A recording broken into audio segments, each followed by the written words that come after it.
Hello बच्चों, calculus वाला में एक बार फिर से आपका स्वागत है।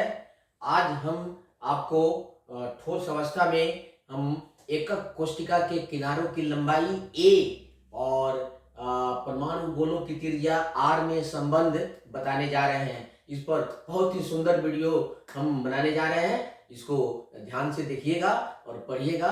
ये अब हम मेन सॉलिड केमिस्ट्री में इंटर कर गए हैं और ये सारे क्वेश्चंस जो आपको दिए जा रहे हैं ये सब बोर्ड में आते हैं, इसलिए और बोर्ड के साथ साथ ये एंट्रेंस में भी आपको काफी फायदा होगा। इसलिए बच्चों बिल्कुल जोश में रहिए और वीडियो को ध्यान से पढ़िए और देखिए और बहुत ही ये इंटरेस्टिंग वीडियो होने वाला है।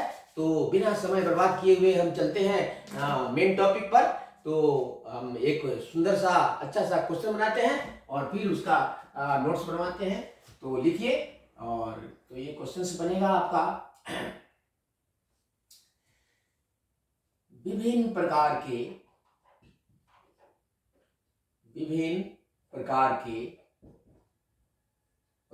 के एकक कोशिका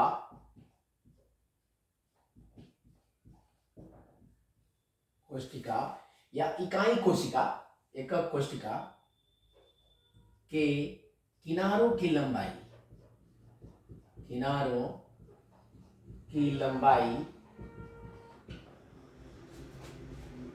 a तथा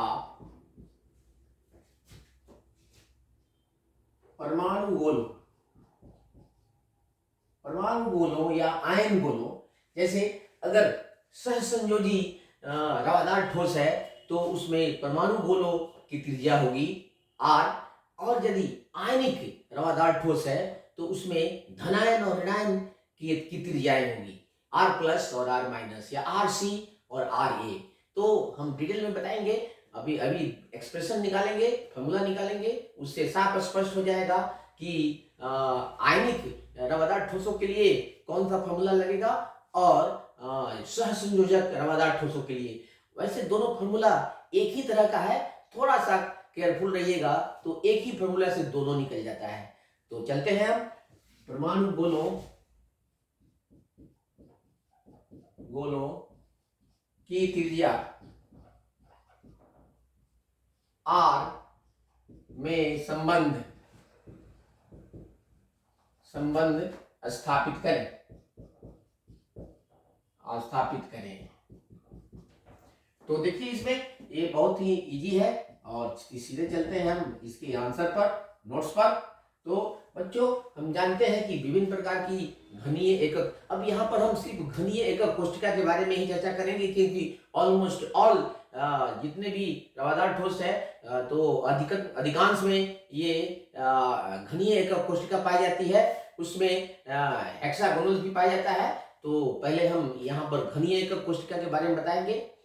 तो इसमें देखते हैं, हम जानते हैं कि घनीय एकक कोशिका भी कई प्रकार की होती है, जैसे सिंपल क्यूबिक यूनिट सेल, सरल घनीय एकक कोशिका। तो उसमें परमाणु गोले सिर्फ कोशिका के कोनों पर होते हैं, सिर्फ कोशिका के कोनों पर स्थित होते हैं।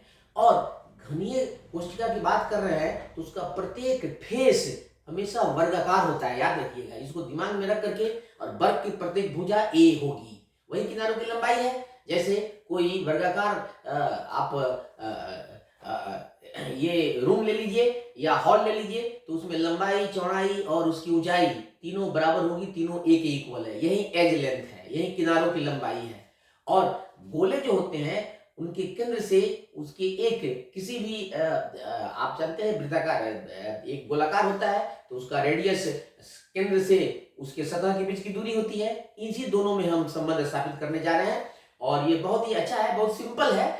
ये सिंपल एक मैथमेटिक्स है, ज्योमेट्री का रूल है। जैसे इसमें हमेशा पाइथागोरस का इस्तेमाल करेंगे तो कर्ण स्क्वायर बराबर लंब स्क्वायर प्लस आधार स्क्वायर, इतना जानते हैं तो ये बहुत आसानी से डिराइव हो जाता है। जैसे देखिए हम चलते हैं तो आंसर लिखते हैं।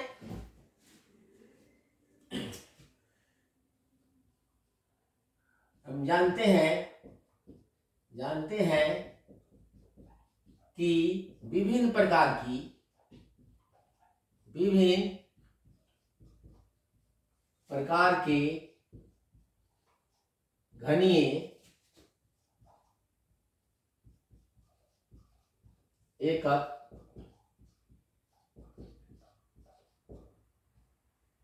कोष्ठिका में परमाणु गोले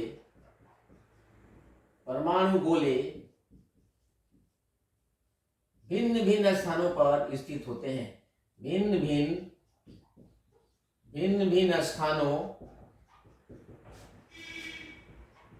पर स्थित होते हैं। उनकी स्थिति के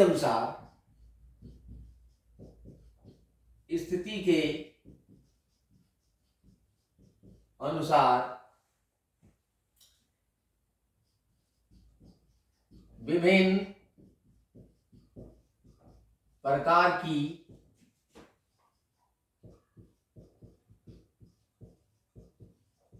कोशिकाओं के किनारों की लंबाई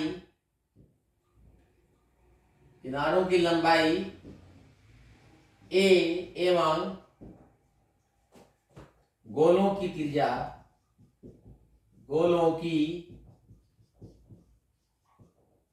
त्रिज्या r में अलग अलग संबंध होता है। अलग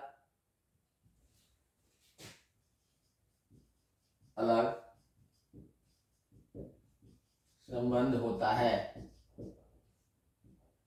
है जिसे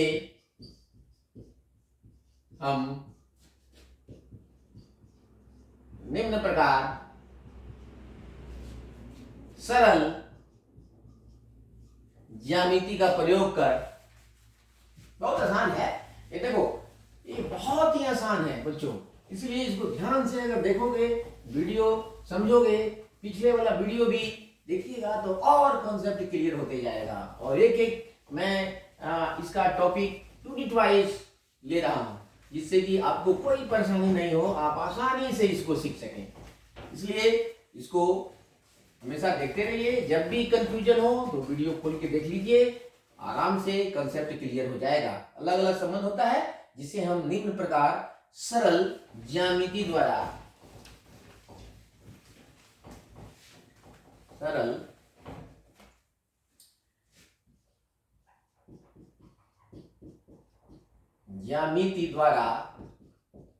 ज्ञात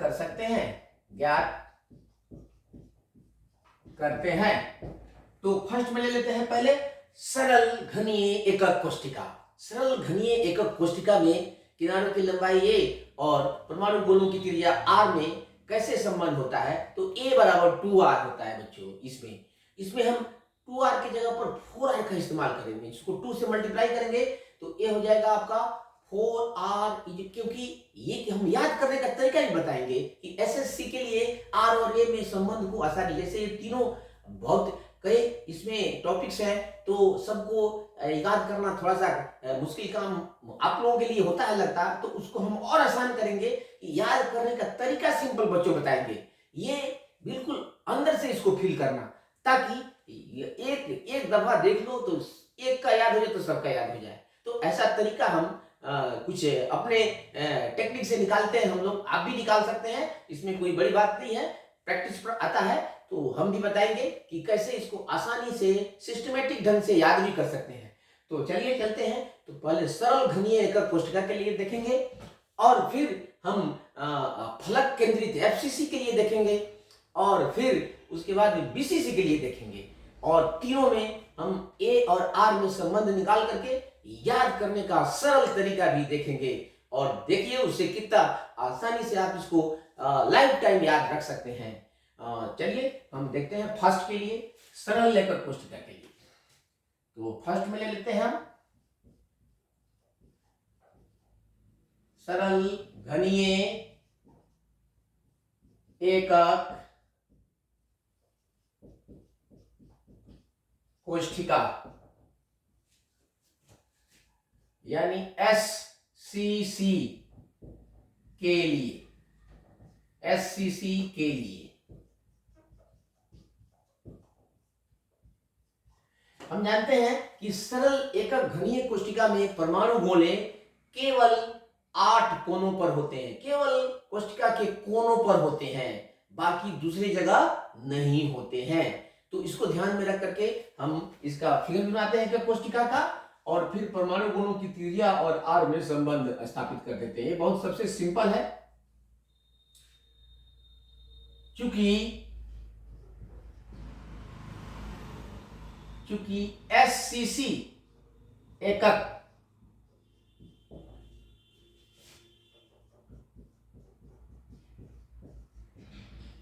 कोशिका में परमाणु गोले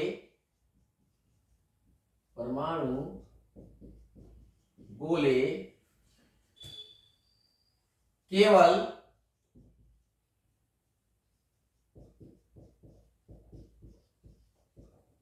कोशिका के कोनों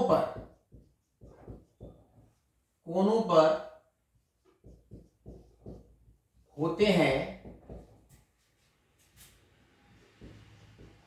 अतः अब इसको सीधे फिगर बनाते हैं बच्चों।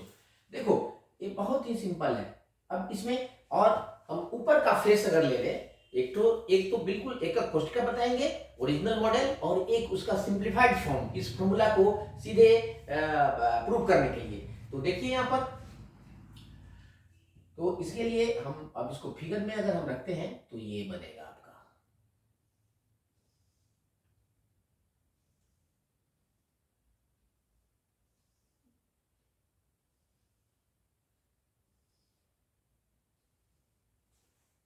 ये घनीय एकक कोशिका, और सिंपल घनीय एकक कोशिका में सिर्फ परमाणु गोले यहां पर होते हैं, यहां पर। लेकिन हम यहां अभी दिखा रहे हैं कि परमाणु गोले, अब जैसे यहां पर लेना, एक परमाणु यहां होता है, एक परमाणु यहां, और एक परमाणु यहां पर भी होगा ना।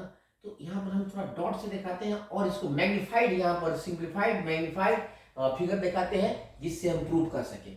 और तो ये गोला यहां होता है, और एक गोला यहाँ होता है, एक गोला यहाँ होता है, एक गोला यहाँ होता है, यहाँ सब कोनों पर होते हैं, 8 कोने होते हैं, एक एक परमाणु गोले होते हैं। यहाँ देखने में अलग अलग हमने दिखाया है, लेकिन ये पास पास एक दूसरे को स्पर्श करते हैं।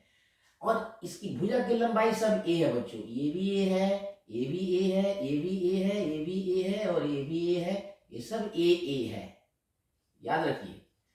और ये परमाणु गोले की त्रिज्या आर है। अब इसको सिंप्लीफाइड फॉर्म अगर हम लेते हैं इस फॉर्मूला को प्रूव करने के लिए, तो इसको ऊपर वाला फेस लेते हैं। तो ऊपर वाला फेस देखने में ऐसे लगता है कि ये समांतर चतुर्भुज है, लेकिन ये है वर्ग।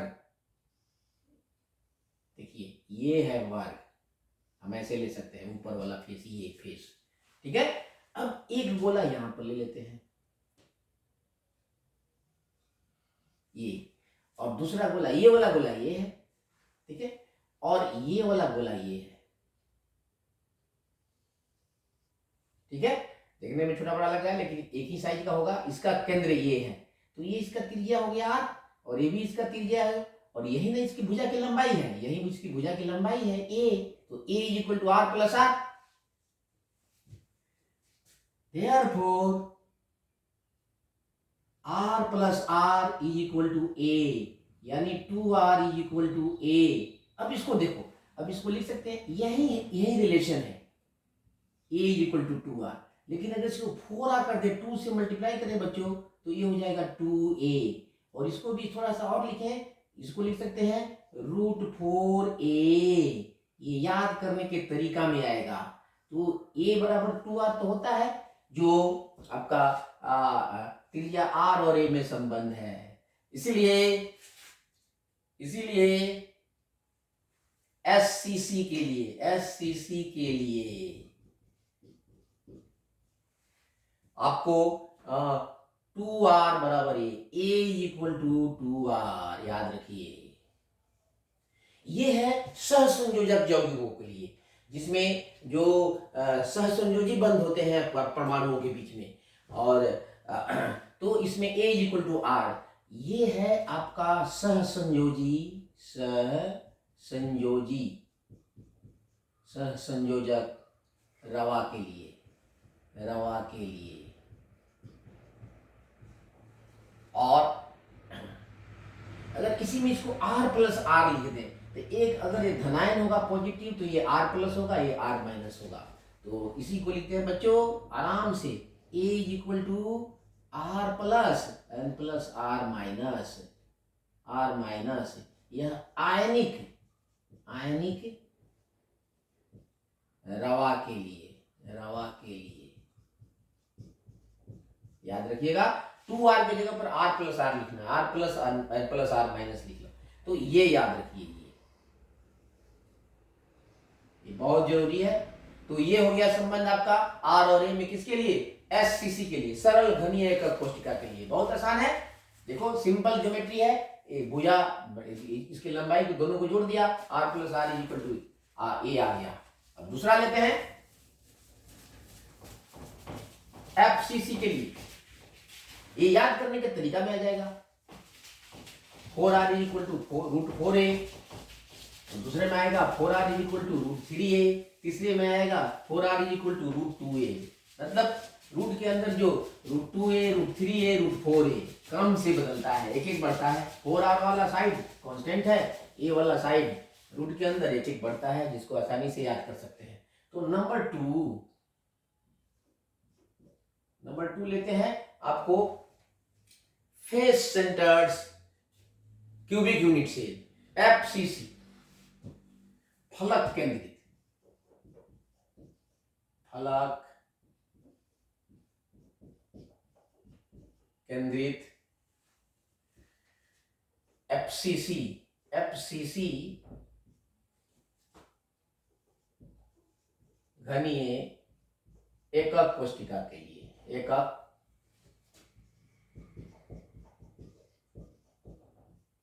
कोशिका के लिए। इसमें बच्चों हम जानते हैं कि इसमें परमाणु गोले सभी कोनों पर तो होते ही हैं, और सभी फलकों के बीच में सेंटर में भी एक एक होता है। तो इसका भी हम फिगर बनाते हैं तो और भी क्लियर होगा। इसका भी दो फिगर बताएंगे, एक तो ओरिजिनल एकक कोशिका का, और दूसरे उसको हम A और R में संबंध स्थापित करने के लिए सिंप्लीफाइड फॉर्मूला। तो चलिए देखते हैं हम।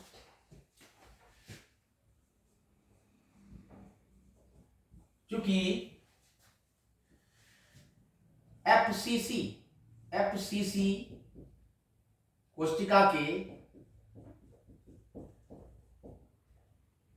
कोशिका में परमाणु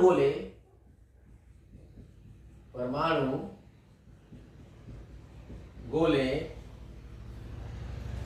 किनारों के कोनों के साथ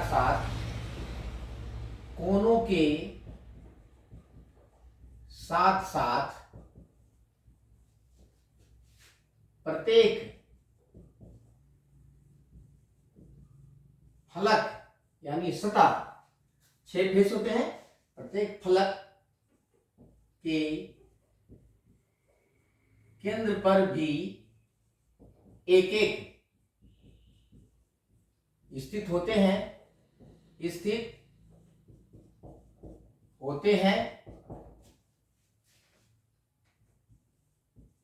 अतः इस एकक कोशिका के लिए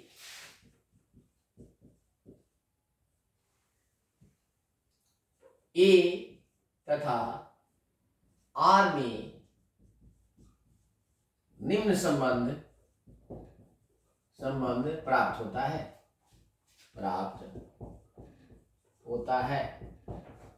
देखिए इसके लिए भी दो फिगर बनाएंगे और उधर इसका डिराइव कर देते हैं। तो यहां पर हो जाएगा आपका, पहले हम एकक कोशिका लेते हैं, उसके बाद में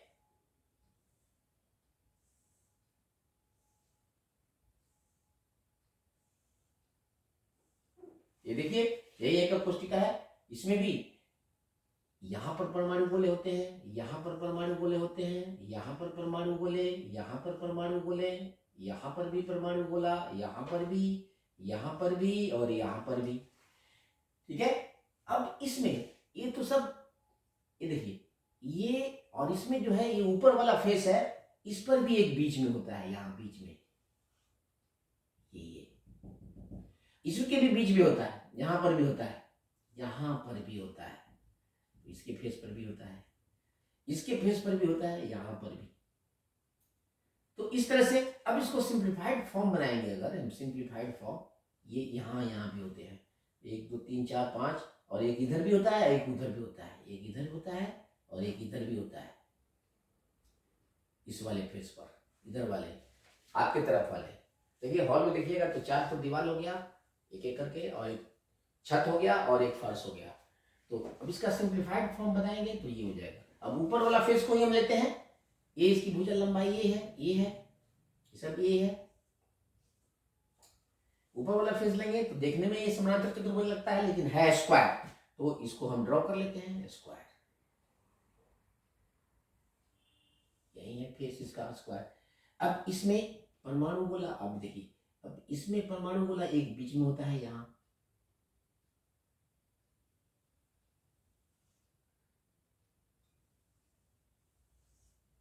ये देखने में छोटा बड़ा लग रहा है, लेकिन एक ही रेडियस का है, याद रखिए।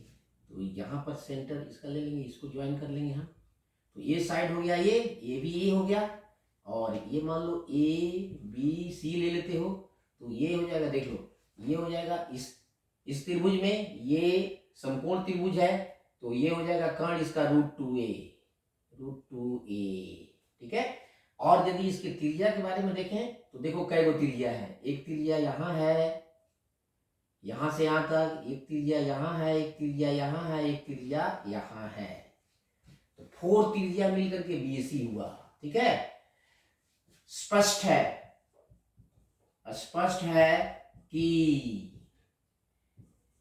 AC बराबर AB square plus BC square, तो AC square, so AC square is equal to A square plus A square, AC is equal to इसको is equal to 2A square root under, तो यही हो जाएगा AC is equal to √2a।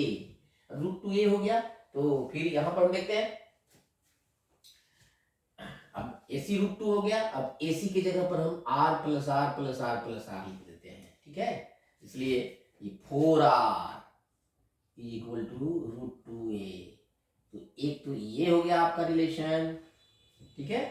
तो ये है सहसंयोजक यौगिक के लिए, इसलिए यहाँ पर लिख देते हैं क्लियरली, यही रिलेशन है इसमें, इसको दोनों के लिए अलग अलग लिख देते हैं, एक आयनिक एकक कोशिका के लिए और एक सहसंयोजक के लिए, इकट्ठा करके दोनों को लिख देते हैं कि ताकि आपको कंफ्यूजन नहीं हो। अगर आयनिक यौगिक है तो आयनिक के लिए लगाइएगा, और यदि सहसंयोजी है तो सहसंयोजक यौगिक के लिए लगाइएगा। अतः FCC एकक कोशिका के लिए, एकक कोशिका के लिए, देखिए फर्स्ट में है आपको 4R is equal to √2a, बहुत इजी है, √2a। और इसी का सेकंड पार्ट ले लेते हैं कि 4R इज इक्वल टू, तो 4R को लिख सकते 2 × 2R, इसको लिख सकते हैं हम, आपको ये 2 × 2R, तो इसको 2R को लिख सकते हैं R प्लस और R minus is equal to √2a। ये आयनिक रवा के लिए, और ये है आपको संयोजी, सहसंयोजी रवा के लिए, ठीक है। तो दोनों के लिए ये रिलेशन हो गया। अब जिसके लिए पूछेगा उसके लिए A का वैल्यू इसे निकाल सकते हैं आसानी से, तो ये रहा आपको FCC एकक कोशिका के लिए। अब चलते हैं देह केंद्रित या ये है एक एफसीसी के लिए फलक केंद्रित। अब चलते हैं देह केंद्रित अथवा अंतः केंद्रित, जिसमें परमाणु गोले कोनों के साथ साथ बीच में एक उसके अंदर एक बैठा रहता है। तो अंदर होता है जो विकर्ण होता है, घनीय कोष्टिका का विकर्ण होता है, उस पर एक स्थित होता है। तो उसके लिए डिराइव करते थे, वो बहुत सिंपल है, 4r = √3a होता है। तो याद करना बहुत इजी है। एक में 4r = √2a, ये एफसीसी के लिए, और बीसीसी के लिए आएगा 4r = √3a, और एससीसी के लिए 4r = √4a। हमने डिराइव कर दिया है। अब थर्ड ले लेते हैं इसका देह केंद्रित, देह या अंतः केंद्रित,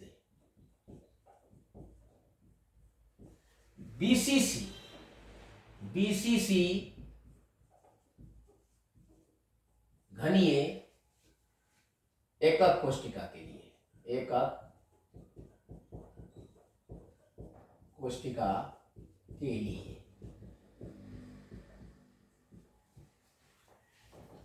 ये घनी,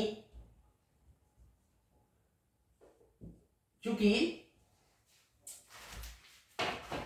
थोड़ा ठीक से लिखेंगे ताकि आपको याद करने में बहुत आसानी है। को चूंकि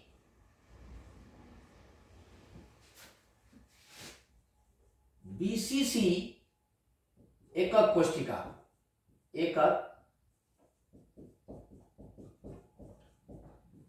कोष्टिका में परमाणु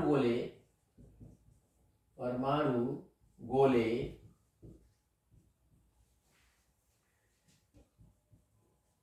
सभी कोनों के साथ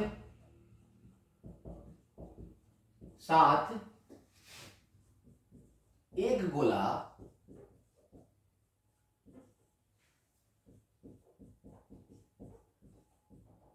कोष्टिका के भीतर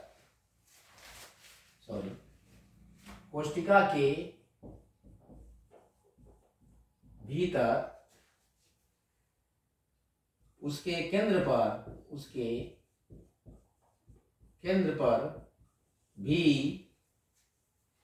स्थित होता है। अतः बीसीसी एकक कोष्टिका के लिए, एकक कोष्टिका के लिए इसका फिर बना देते हैं और एक सिंप्लीफाइड फॉर्म, और उसके बाद में इसका रिलेशन निकाल देते हैं। तो देखिए यहां पर इसके लिए एकक कोष्टिका बना लिया हमने।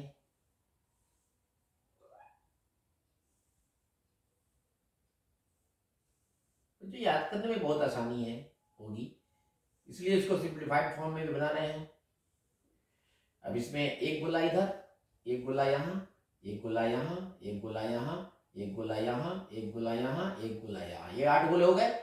एक गोला यहाँ पर भी होता है। अब एक गोला भीतर होता है यहाँ पर, ये देखो, ये डायगोनल है इसका, इसी पर एक गोला होता है यहाँ, ठीक है। अब इसको सिंप्लीफाइड फॉर्म बनाते हैं। तो देखो, एक नीचे वाला स्क्वायर होता है, नीचे वाला ए स्क्वायर होता है। पहले इसको बना लेते हैं स्क्वायर। तो ए स्क्वायर बनाएंगे तो ये सिंप्लीफाइड फॉर्म हुआ। तो सबसे पहले इसको हम स्क्वायर बनाते हैं। तो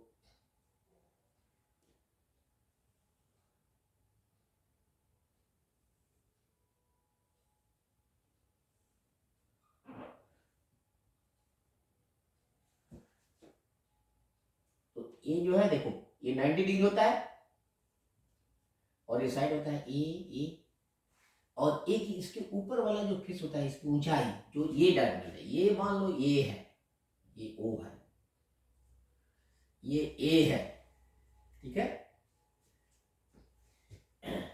ये आपका एक ए ले लीजिएगा, जैसे इसको ले लेते हैं, ये इसको ये नहीं लीजिए, इसको ले लीजिए ए, इसको बी और इसको सी। तो ये BC, पहले BC डायगोनल है, BC डायगोनल का लेंथ निकालेंगे। तो पहले AB का निकालेंगे। तो ये है आपका ये ए बी और सी, तो ये है आपका, ये पहले ये जोड़ देंगे, ये है आपका यहां पर हमने लिया है ये ए बी और ये सी ऊपर जाएगा, देखो इस पर ये ओ है, तो ये वाला निकालेंगे हम, ये है सी, तो इस पर एक गोले यहां रहेगा बीच में और एक गोले यहां रहेगा और एक गोला यहां रहेगा। लेकिन पहले इसका तुलन निकालेंगे, इसका निकलेंगे, इस राइट एंगल ट्राइंगल से निकलेगा, और पहले इसके लिए ओ बी निकालेंगे, ओ बी बी सी और ओ सी, ये इसका कर्ण है क्या, पहले इसका कर्ण तो ये हो गया, तो इसका लेंथ निकालेंगे, ये हो गया √2a इस समकोण त्रिभुज में, और फिर इस समकोण त्रिभुज में ये बराबर हो जाएगा OC, ये भी ए लेंथ है, भुजा की ऊंचाई है, और ये है √2a OB, और तो इसमें हम लिखेंगे, देखिए OB स्क्वायर स्पष्ट है, लिख देते हैं, स्पष्ट है कि OB square is equal to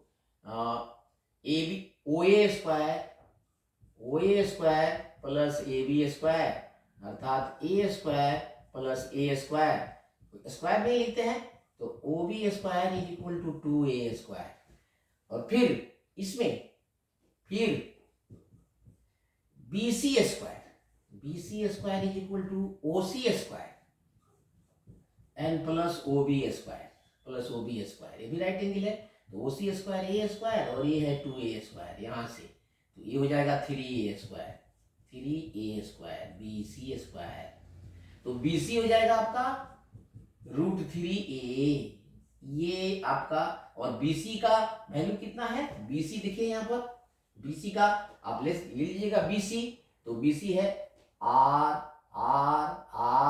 और एक ये R, 4R, तो 4R is equal to √3a, तो ये रिलेशन आपका हो गया आपको BCC के लिए, और इसको फिर हम सिंप्लीफाइड फॉर्म में इधर लिख देते हैं, BCC एकक कोष्ठिका के लिए, और तीनों को फिर एक जगह इकट्ठा करके लिख देते हैं ताकि आपको याद करने में बहुत ही आसानी हो।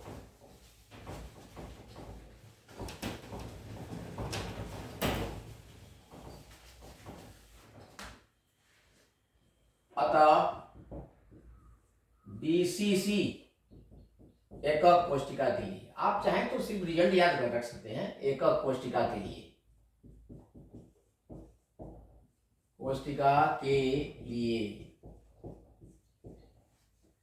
फर्स्ट में देखिए ये 4R is equal to √3a, ये है सहसंयोजक रवा के लिए, ये खा मत पढ़ना, ये रवा है, और दूसरा है आपको तो इसी को 2 into 2R, 2R के जगह पर R प्लस और R माइनस लिखेंगे, इज इक्वल टू √3a, ये आयनिक, ये A है रवा के लिए,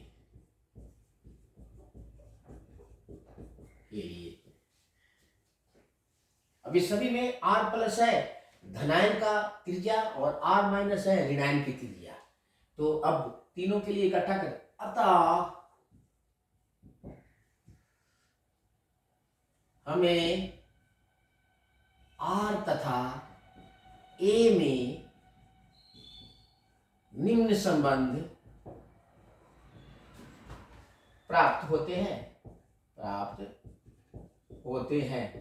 अब देखो, अगर एक पूछेगा किसी का तो उसी का लिखना, SCC का पूछेगा तो SCC का खाली लिखिएगा, और FCC का पूछेगा तो FCC का लिखना है, और BCC का पूछना है तो केवल BCC का लिखना है बच्चों, तीनों नहीं लिखना है। याद रखो एग्जाम में, बी केयरफुल, क्योंकि आपका टाइम बाउंड होता है और मार्क्स भी उसी के अनुसार अलॉट होते हैं, तो ज्यादा लिखने से कोई फायदा नहीं होगा। इसलिए जो क्वेश्चंस में आए उसी का आप जवाब दीजिए, और ठोस एवं सॉलिड एवं पक्का जवाब दीजिए ताकि पूरा का पूरा मार्क्स आए। तो एक जगह लिख लेते हैं, फर्स्ट में है एससीसी के लिए, एससीसी के लिए हम थोड़ा याद करने का तरीका बता रहे हैं। संबंध याद करने का तरीका भी लिख लीजिए, इसको संबंध, इसको याद करने का तरीका भी लिखिए। एससीसी के लिए 4r इज इक्वल टू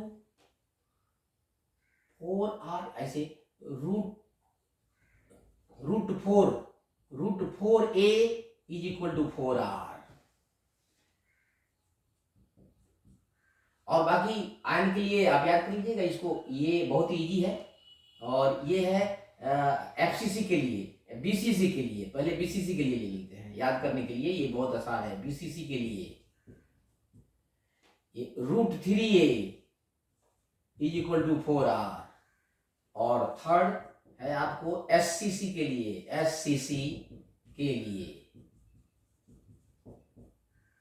ये root 2a is equal to 4r।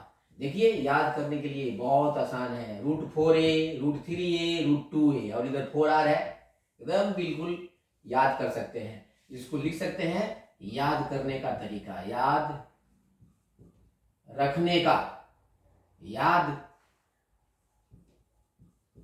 रखने का सरल तरीका।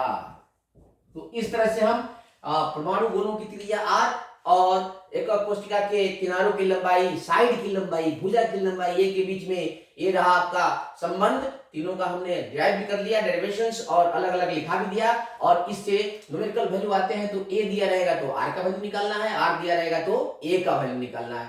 तो बच्चों आज के लिए हमारा वीडियो यही खत्म होता है। फिर अगले वीडियो में हम मिलते हैं और उसमें बताएंगे आपको कि विभिन्न एकक कोशिकाओं में का परसेंटेज कितना भरा हुआ स्थान होता है, जिसे हम पैकिंग इफिशियंसी या पैकिंग फ्रैक्शंस कहते हैं, जो बहुत ही इंपॉर्टेंट है। ये भी आपको एंट्रेंस में भी और बोर्ड में भी आता है। तब तक के लिए बच्चों गुड नाइट।